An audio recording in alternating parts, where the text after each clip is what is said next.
ایک چیز اور دکھا دوں. بات پڑے محمد والے محمد پر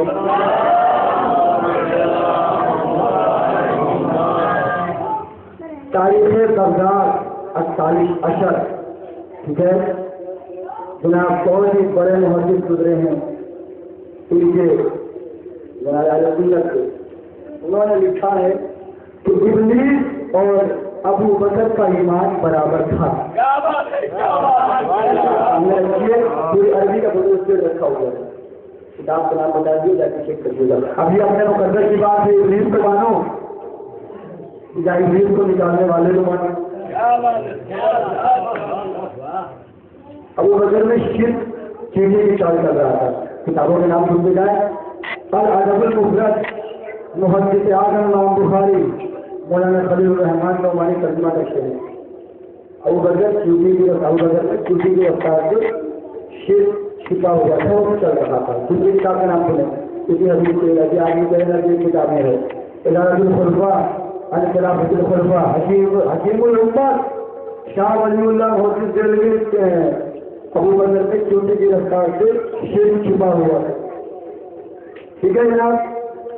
دوسری کتاب تفسیر القرآن العظیم الامام الجلیل حافظ عماد الدین ابو الفدا اسماعیل بن کثیر القرشی الدمشقی وہ لکھتے ہیں کہ سال ابو بکر میں شرک چل رہا تھا. ٹھیک ہے. فتح المجید شرح کتاب توحید شیخ عبد الرحمان بن حسن وہ لکھتے ہیں شرک ابو بکر میں چوٹی کی رفتار چل رہا تھا. ٹھیک ہے. اس کے بعد تاریخ الخلفاء حلال اللغات ابو بکر میں چوٹی کی چال شرک چل رہا تھا. ٹھیک ہے. اب دیکھیں آپ سب سے اہم حدیث جو آ رہی ہے جو لوگ کہتے ہیں بیوی نے حق مانگا شبد فاطمہ زہرا دربار میں گئی انہوں نے حق مانگا اور رسول کا وائف بتایا اپنے آپ کو. ٹھیک ہے. رسول کا وائف بتایا تو انہوں نے ایک حدیث پڑھی پورے دربار میں جو حدیث کسی کو نہیں آتی سوائے ابو بکر کو اور کسی نے سنی ہی نہیں تھی. حتیٰ کہ ابو ہریرہ نے بھی نہیں سنی تھی. نہیں پہنچ پایا. ابو ہریرہ نے بھی حدیث نہیں سنی تھی. انہوں نے کیا کہا رسول نے فرمایا ہے کہ ہم گرو انبیاء کو وارث نہیں چھوڑتے جو چھوڑتے ہیں وہ ترکہ ہوتا ہے صدقہ ہوتا ہے. بیوی نے قرآن کی آیتیں پڑھی کہ سلیمان داؤد کے وارث سلیمان ہے. ٹھیک ہے. انہوں نے قرآن کی آیتیں پڑھی انہوں نے حدیث پیش کی. اب میں سوال کروں گا ابھی جب پیغمبر قلم مانگ رہے تھے تو تم نے کہا قرآن کافی ہے.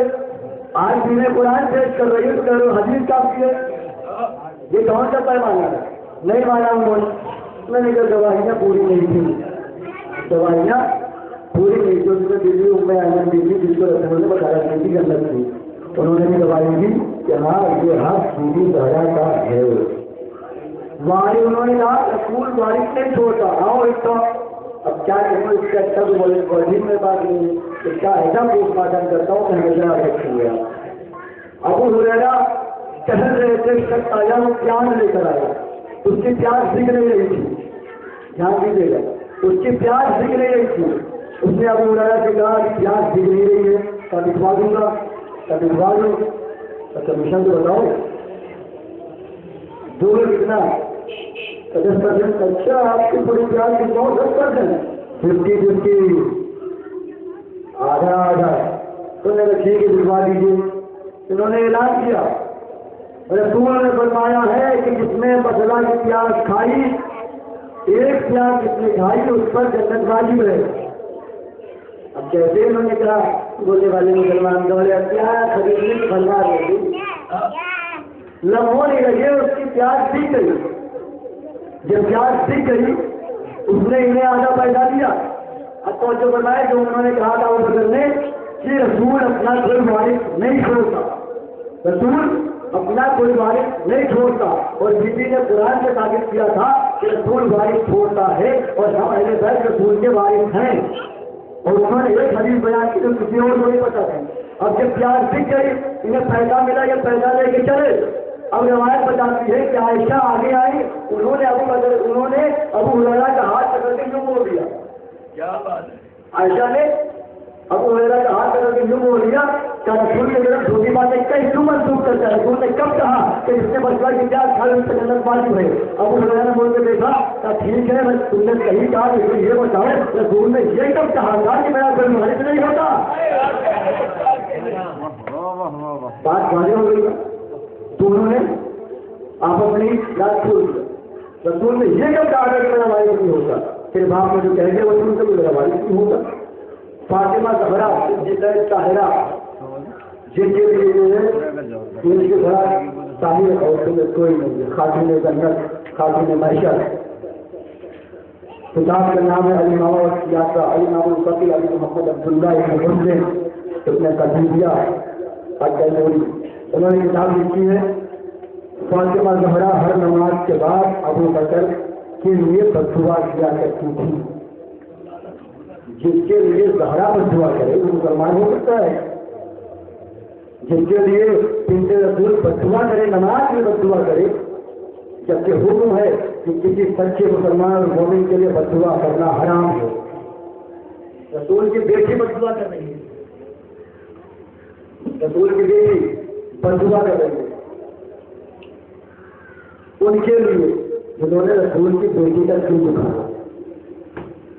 ایک شیعہ بتا دیں، کہتے ہیں جی شیعوں نے مارا، شیعہ روکے ہے نا، شیعوں نے مارا اور شیعہ ہی روکتے ہیں، اپنی معافی کرتے ہیں۔ مجھے ایک بات بتائیے، کیا کبھی آپ نے یہ دیکھا ابھی کچھ دن پہلے بمبئی میں تاج ہوٹل میں پنجاب کے ہوئے کتاب پکڑا ہوا تھا، ٹھیک ہے، کیا کسی نے کتاب کو روکے ہوئے دیکھا؟ کیا وہ توبہ کر رہا تھا کہ میں نے اتنے دیر گناہوں کو مار دیا معاف کر دے؟ نہیں، کتنے بمبلاس ہوتے ہیں سپاہی گولی والے کر دیتے ہیں۔ کیا کبھی کسی نے ان کو انٹرویو دیکھا کہ رو رہے ہوں، توبہ کر رہے ہوں کہ ہم نے غلطی کر دی؟ ولیوں کے مداحیں پامال کر رہے ہیں، بم مار رہے ہیں، چلو ہم لوگوں کو چھوڑو، ہمارا تو خون ان کے لیے جنت کا سبب بنتا ہے، جنت کی پاسوں جو خون چلے گا یہ ہے ان کا جنت۔ ولیوں کے مداحیں پامال کر رہے ہو تم، رسول کے صحابیوں کے مداحیں پامال کر رہے ہو تم، اس کے بعد توبہ نہیں کر رہے ہو۔ کبھی بھی گریا کی کیا ہوتا ہے؟ جن کے یہاں کا بندہ شہید ہوتا ہے، جن کے یہاں کا بندہ مرتا ہے وہ روتے ہیں، وہ سینا پھینکتے کیونکہ ہر تو ان کا گزرتا ہے۔ کبھی قاتل نہیں روتے، قاتل کبھی نہیں رویا کرتے۔ اور رات بڑائی کا ٹکڑا پڑا کرتے تھے کہ مجلس میں مثال کے طور پر مجلس جو ایک بندہ آ کے چیخے مار مار کے رونے لگے باہر، تو اس فطرت سے سب لوگ دیکھیں گے کہ کون رو رہا ہے۔ پھر مسجد کے تقدس کو برقرار کرتے ہوئے بچہ باہر جائے گا، اسے پوچھے گا بھائی کیا ہوا، کیوں رو رہے ہو، تمہارا مال چوری ہو گیا، کیا ہوا، کوئی مر گیا؟ اب وہ کہے کہ ہاں میرے باپ مر گئے، تو اب آپ پوچھیں گے بھائی کیسے مر گئے، بیمار سے کیا؟ اب وہ بات یہ کہے کہ میں میرے باپ کو مار دیا گیا، قتل کر دیا گیا، تو اب آپ پوچھیں گے کس نے قتل کیا، کس نے مارا؟ تو اب وہ بتائے گا میرے باپ کو فلاں نے مارا۔ اب آپ پوچھیں گے فلاں کون تھا؟ اب وہ بتائے گا فلاں یہ تھے۔ اب آپ سمجھے ایک آنسو نے اس کے ایک آنسو نے پورا سجرا کھول دیا قاتل کا۔ اب سمجھے رونے کو بدعت کیوں کہتے ہیں؟ یہ جانتے ہیں کہ یہ حسین پر روئیں گے، رائے قوم پوچھے گی روتے کیوں ہو؟ ہم کہیں گے حسین مارے گئے، پوچھیں گے کس نے مارا؟ کہیں گے یزید نے مارا۔ یزید کون تھا؟ معاویہ کا بیٹا تھا۔ معاویہ کون تھا؟ ابو سفیان کا بیٹا تھا۔ ابو سفیان کون تھا؟ حرب کا بیٹا تھا۔ حرب کون تھا؟ امیہ کا بیٹا تھا۔ یہ جانتے ہیں ایک آنسو یزیدیت کا پورا جھگڑا کھول کے رکھے گا، یہ پتا ہے۔ اسی لیے رونے کو بدعت کہتے ہیں۔ آؤ بتاتا ہوں شیعہ کون تھے۔ کتاب کا نام نوٹ لو، تاریخ تبریز جلد نمبر 6 صفحہ نمبر 245۔ جب جناب مسلم کوفے میں آئے بیعت لینے کے لیے، لوگ پڑھنے لگے مسلم کی بیعت کرنے لگے کیونکہ وہ ظلم سے پریشان تھے۔ اب جب لوگ پڑھنے لگے حسین کی بیعت کرنے کے لیے مسلم کے ہاتھوں پر، تو کچھ لوگوں نے یزید کو خط لکھا کہ اپنے کوفے کے حاکم کو بدل کے، کیونکہ یہ کمزور ہے اور بزدل ہے، اگر تم نے ایسا نہ کیا تو تیری حکومت پلٹ جائے گی۔ لفظوں میں غور کرتے رہے کہ شیعہ چلاتے ہیں، وہی لفظوں میں اس میں لکھا ہوا۔ اس مضمون کو لکھنے والے تین آگے تھے، عبداللہ بن مسعود بن سعید حضری، خلیفہ بنی امیہ، عمارہ بن عقبہ، عمر بن سعد بن ابی وقاص یزید نے خط کو دیکھ کر ان واقعات کے بعد کی تاریخ گزر چکے تھے۔ ابن زیاد کے نام ایک خط لکھا، اب یہ خط کے ہندی میں کتاب کا نام میں نے کر دیا ہے۔ انہوں نے اس میں لکھا کہ میرے پاس اما بعد، انہیں میرے تک توجہ کے بعد بات ختم ہو رہی ہے، اما بعد یزید جو ہے اما بعد فإنه كتب إلي شيعة من أهل الكوفة، میرے پاس میرے شیعوں نے جو کوفے کے رہنے والے ہیں نہیں پہنچ پایا، یزید لکھ رہا ہے ابن زیاد کو، کوفے میں مختار جیسے لوگ بھی تھے، حبیب جیسے لوگ بھی تھے، لیکن اس زمانے میں سب کے شیعہ الگ ہوا کرتے تھے، شیعہ ہی کہا جاتا تھا۔ آج کوئی بھی چاہے شیعہ سمجھ جائے گا لے کر جانے والا ہے، حسین کے جانے والا ہے، آج کوئی نہیں جائے گا معاویہ کے جانے والا ہے، آج پھر شیعہ ایک ہی پہچان مانی جاتی ہے کہ علی کے جانے والا ہے۔ یزید نے لکھا اما بعد فإنه كتب إلي شيعة من أهل الكوفة، میرے پاس میرے شیعوں نے جو کوفے کے رہنے والے ہیں یہ لکھا ہے کہ مسلم ابن عقیل کوفے میں پہنچ چکے ہیں اور کافی لوگوں نے ان کے ہاتھوں پر حسین کی بیعت کر لی ہے۔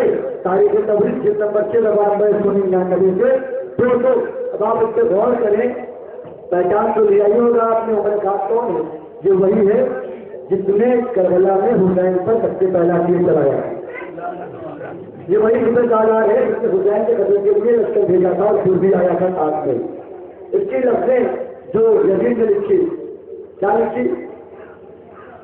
بارہ شیعہ حسین شیعہ جماعت نے مسلم کے ہاتھ پر بیعت کر لی، شیعوں نے مختار جیسے لوگوں نے مسلم کے ہاتھ پر بیعت کی، کچھ لوگوں نے بیعت کی، سب نے دی۔ اب سب پڑھنے لگے یہ دیکھ کر کیونکہ کوفے والوں کی طبیعت کے بارے میں ابراہیم کی بیوی نے جملہ کہا تھا کہ کوفے والوں کی طبیعت بالکل ویسے ہی ہے جیسے حاملہ عورت کی طبیعت، کب اسے کھٹا کھانے کا دل کرے کب اسے میٹھا کھانے کا دل کرے، پتا ان کی طبیعت بھی ایسے ہی ہے، کبھی یہ روزی ہو جائے تو جس کو دیکھتے ہوئے قابل ہے اس کے پاس پہنچ جاتے تھے، لیکن جو شیعہ کے مختار جیسے وہ تلوار نکال کر دفاع بھی کرتے تھے۔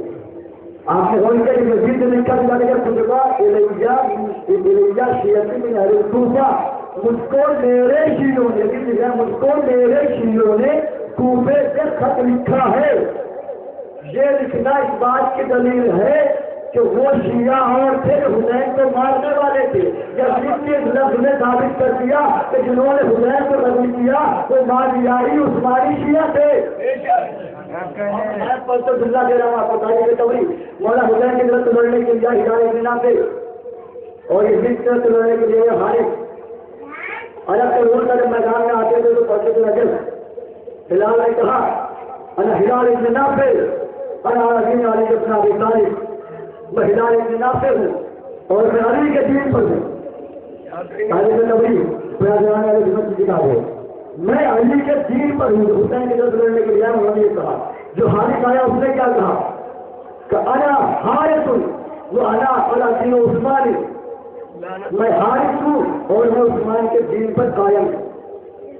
فیصلہ ہو گیا نا، جو عثمانی کے حسین کے قاتل تھے، جو علی کے دین کے جو حسین کی طرف سے لڑ رہے تھے، اس لیے جو زیادہ اختیار والے تھے، قوت والے تھے، انہیں قیدی بنا دیا تھے، مختار کو قیدی کر لیا، لیکن مختار نے رہائی کے بعد بدلہ لینے میں قدر نہیں چھوڑی۔ مختار کے سر کاٹ کے لاتے تھے اور پوچھتے تم نے کربلا میں کیا نہیں کیا، تم نے کربلا میں کیا نہیں کیا۔ کربلا کے لیے بیوی نے بددعا دی تھی کہ تجھ کو آگ کا بھی عذاب ملے اور تلوار کا بھی عذاب ملے۔ اور امام زین العابدین علیہ السلام نے منہاج ایک بات پوچھی تھی، جب منہاج نے بتایا مولا آپ تو بابا کے قاتلوں کو مختار قتل کر رہے ہیں، بدلہ لے رہے ہیں، انصاف کر رہے ہیں، تو مولا نے کچھ نہیں پوچھا کہ کتنا پوچھا منہاج مختار سے پوچھنا کیا ہو، مولا بھی مارا گیا۔